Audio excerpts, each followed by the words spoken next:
বলবীর বল উন্নতম মসির, বলবীর বল উন্নতম মসির। আজকে আপনাদেরকে এটা কবি নজরুলের, বিদ্রোহী কবি নজরুলের এই ডায়লগটা আজকে আপনাদের সামনে হাজির করলাম।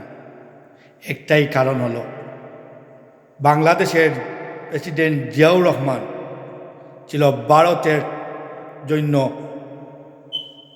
গলার কাটা। এরপরে খেয়েছে এখন গলার কাটা ডক্টর মোহাম্মদ ইউনূস। এই ডক্টর মোহাম্মদ ইউনূস হলো ভারতের জন্য একটা গলার কাটা। এই সাহসী মানুষ, একজন বয়োবৃদ্ধ মানুষ যার বয়স 80 বছরের উপরে হবে, উনি কিন্তু ভয় পান না ভারতকে। উনি বাংলাদেশকে ভালোবাসেন। বিদায় কিছু লোক ওদের জলাতঙ্ক রোগ হয়েছে। কী রোগ হয়েছে? জলাতঙ্ক রোগ হয়েছে।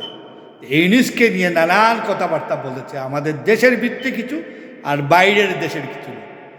এই জলাতঙ্ক রোগীদের চিকিৎসাও আমাদের হাতে আছে। ইনশাআল্লাহ এটা আমরা প্রয়োগ করব।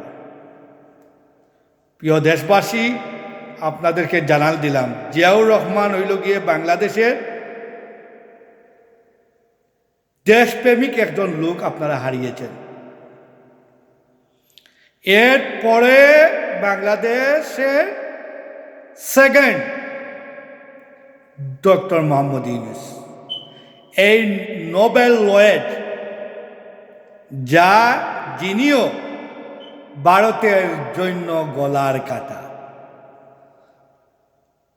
প্রিয় দেশবাসী, আপনাদেরকে জানান দিলাম, আসসালামু আলাইকুম রহমতুল্লাহি ওয়া বারাকাতুহু। বলবীর মম উন্নতম মসির।